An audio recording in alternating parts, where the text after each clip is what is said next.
Dạ em chào cô chú anh chị em đang xem kênh đặc sản quê tôi. Hôm nay em chia sẻ cái cách sử dụng chảo chống dính như thế nào để giữ cho cái lớp chống dính của mình nó bền hơn, lâu bị hư, lâu bị bong tróc. Từ khi mình mới mua chảo mới về cho đến khi cái quá trình mình sử dụng hàng ngày như thế nào. Thì ở đây em có cái chảo này là cái chảo em mới mua nè, còn nguyên tem nè. Thì lát nữa em sẽ làm cho anh chị xem. Và đây là cái chảo này á, là em xài gần 8 năm rồi nè.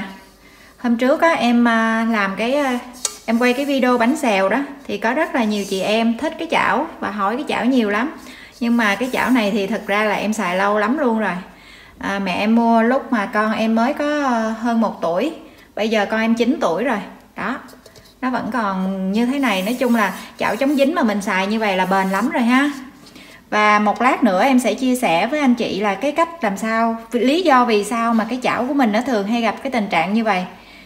Mà nếu như em sử dụng chảo chống dính đã 8 năm rồi mà cái chảo chống dính nó mới như vậy, nó chưa có bị trầy xước, em vẫn còn xài được là nó đã là tốt lắm rồi. Và nếu như nó không trầy xước thì nó cũng sẽ bị cái ố vàng này, thì một lát nữa em sẽ chia sẻ sau. Đầu tiên sẽ là cái việc lựa chảo. Mình sẽ chọn mua cái loại chảo mà nó có cái lớp chống dính đó. Anh chị chọn cái hiệu nào mà cái lớp chống dính nó tốt một xíu thì nó sẽ dày hơn và nó sẽ khó bong chóc hơn trong cái quá trình mà mình xào nấu. Đối với cái chảo mà mới mua về á thì thông thường là mình sẽ rửa xong rồi mình đi xào nấu luôn, mình nấu ăn luôn. Thì đừng có vội rửa, anh chị đừng có vội rửa. Anh chị làm thêm cho em cái bước này thì cái lớp chống dính của mình nó sẽ bền hơn, nó tốt hơn. Cái này là cái lớp nhãn thì mình tháo ra ha. Đầu tiên thì mình sẽ cho cái chảo lên bếp, rồi mình cho một ít nước. Mình cho vào đây là một ít nước, khoảng hơn nửa chảo là được rồi. Mình sẽ bật bếp lên để với cái lửa trung bình thôi.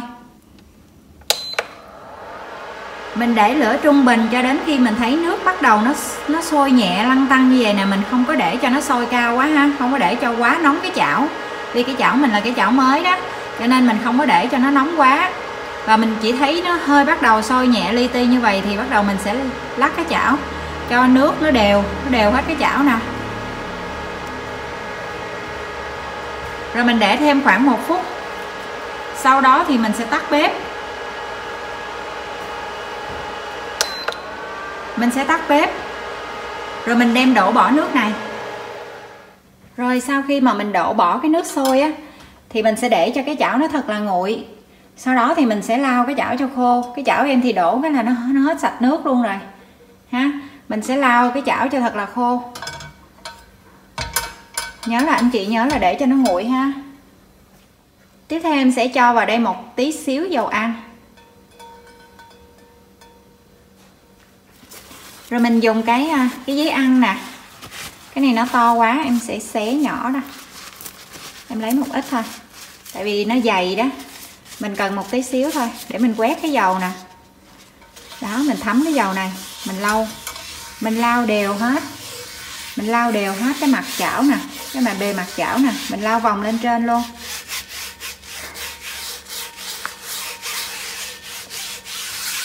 Mình làm cái cách này vừa vệ sinh chảo luôn.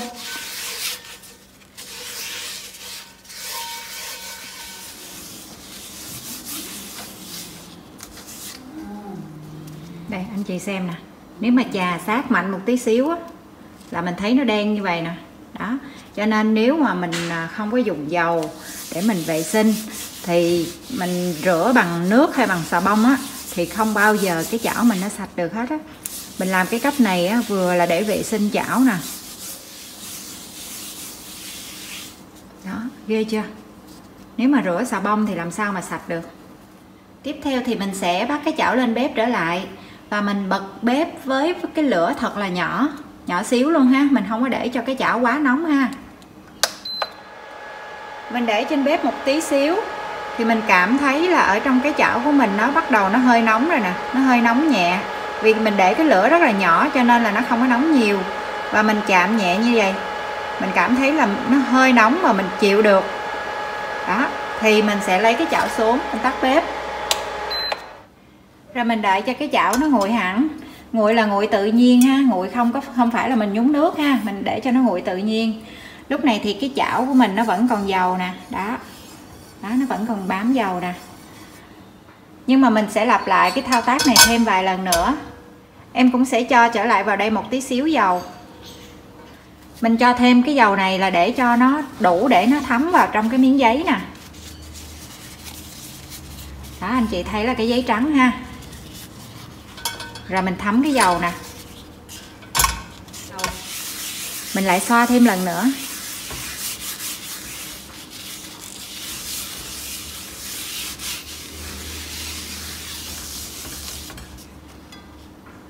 Đó, anh chị xem nè. Mình lau một hồi là mình sẽ thấy cái đen nè. Đó. Cái này là cái chất mà người ta khi mà sản xuất á, người ta thoa lên để cho cái chảo mình nhìn nó đẹp hơn á. Nhìn nó bóng, nó đẹp hơn. Cho nên là mình phải lau sạch sẽ, mình phải vệ sinh bằng cái cách này, chứ còn nếu mà mình về mình rửa xà bông thì không bao giờ được.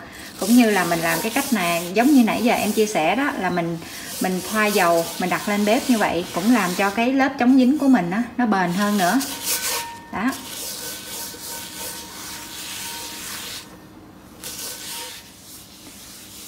Tùy vào cái chảo dơ nhiều hay ít, thì anh chị nếu mà thấy nó dơ nhiều á thì mình cũng có thể là mình bỏ đi cái lớp giấy này, rồi mình cho thêm một xíu dầu nữa. Mình lau thêm 1-2 lần nữa. Nhưng mà trước khi lau là anh chị nhớ thấm dầu cho nó mềm cái miếng giấy ha. Đó.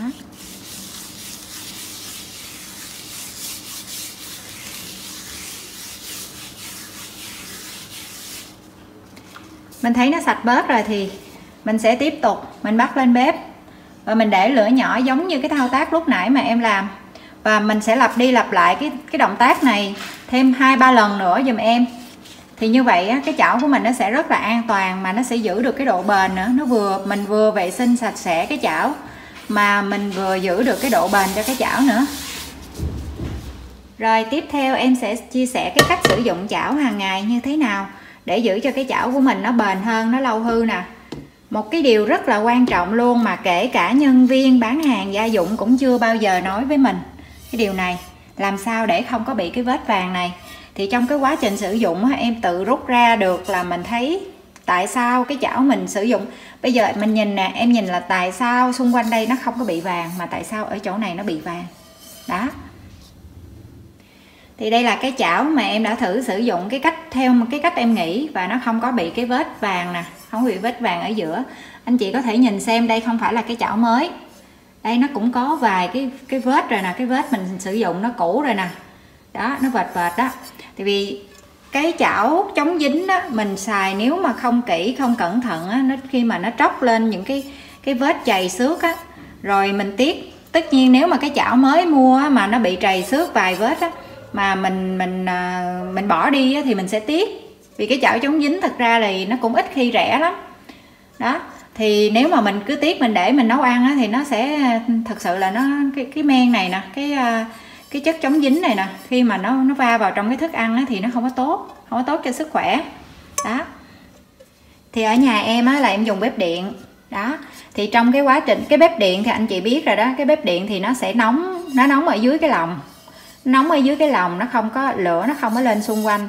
Còn nếu như nhà nào á, mà anh chị dùng bếp ga đó, thì anh chị sẽ thấy là không những nó bị vàng ở giữa đây, mà nó sẽ loang nhẹ ra dần ở xung quanh như vậy nè. Thì nếu mà nhà nào mà mình đang dùng cái cách đó, mình đang xài cái bếp ga, thì anh chị xem lại cái chảo chống dính nhà mình có đúng như vậy hay không ha. Thì tại sao ở xung quanh đây nó không có nè. Đó, nó không bị, mà tại sao ở giữa này nó lại bị. Đó là trong cái quá trình sử dụng. Thứ nhất là anh chị tuyệt đối khi mình dùng chảo chống dính thì mình không được dùng ga lớn, không được dùng lửa lớn. Khi đặt cái bếp lửa lên, dù là anh chị có bận có gấp cỡ nào đi nữa, thì mình đặt lên trên bếp, mình đặt lên cái chảo lên trên bếp á, mình vẫn để ở cái mức lửa nhỏ. Và chờ cho anh chịu khó, chờ cho nó nóng từ từ. Chứ đừng có mình vừa bật lên cái mình muốn cho cái chảo nó nóng gấp, nóng nhanh á, thì mình lại bật lửa cao, thì như vậy vô tình nó làm cho cái lớp chống dính của mình nó rất là hại luôn, và nó sẽ bị vàng như vậy nè. Đó, cho nên là cái cách mà em đã thử em xài thì mình chịu khó một tí xíu thì cái chảo mình nó không bao giờ nó bị vàng ở giữa. Cái lớp mà nó vàng như thế này á, tuy là nó không tróc ra, tuy nó không bị tróc ra, nhưng mà nó sẽ giảm chất lượng cái lớp chống dính nè. Nếu mà mình chiên á, đặc biệt là chiên á, thì ngay cái vùng này nó đã bị giảm chất lượng rồi, thì mình chiên, anh chị để ý đi, thì ngay cái chỗ này nó sẽ bị dính. Xung quanh đây nó không dính nhưng mà cái chỗ này nó sẽ bị dính. Và thêm lưu ý nữa, đó là cái dụng cụ để mình xào nấu, ví dụ như là đũa hay là muỗng, hay là tuyệt đối mình sẽ không có dùng cái dụng cụ bằng kim loại để mình múc hay mình xào nấu. Nó sẽ rất là dễ bị va xước và trầy cái lớp chống dính này. Và trong cái quá trình mà mình rửa nồi chảo đó thì tuyệt đối là mình không có được dùng cái miếng cước hoặc là cái bùi nhùi bằng kim loại đó mà mình chà lên, thì như vậy nó sẽ làm nó tróc cái lớp chống dính. Nếu mà lỡ mình chiên mà nó bị dính á, thì mình ngâm nước, nhưng mà tuyệt đối là anh chị không được sau khi xào nấu, cái điểm này cũng nhiều người mắc phải lắm nè. Sau khi xào nấu cái nồi chảo của mình nó còn đang nóng là tuyệt đối mình không có cho vô nước lạnh mà mình ngâm liền ha. Như vậy nó sẽ làm sốc nhiệt, nó cũng dễ làm bị hư cái chảo của mình luôn. Đó, mình phải để cho nó nguội tự nhiên, sau đó thì mình mới cho đi ngâm, chứ mình không có ngâm cái lúc mà nó còn nóng ha. Rồi, như vậy là em vừa chia sẻ xong cái cách sử dụng chảo mới mua về như thế nào, để mình vệ sinh như thế nào cho đúng cách để an toàn cho sức khỏe, cũng như là mình bảo vệ được cái lớp chống dính nó được bền hơn, lâu hư hơn. Hy vọng là video hôm nay sẽ có ích cho những ai đang cần, đặc biệt là những bạn mới lớn đang mới tập tành nấu ăn, kinh nghiệm về nội trợ thì chưa có nhiều. Thì hy vọng là những kiến thức này sẽ giúp cho các bạn biết cách sử dụng chảo như thế nào cho đúng cách để lớp chảo được bền hơn, để bảo vệ sức khỏe gia đình.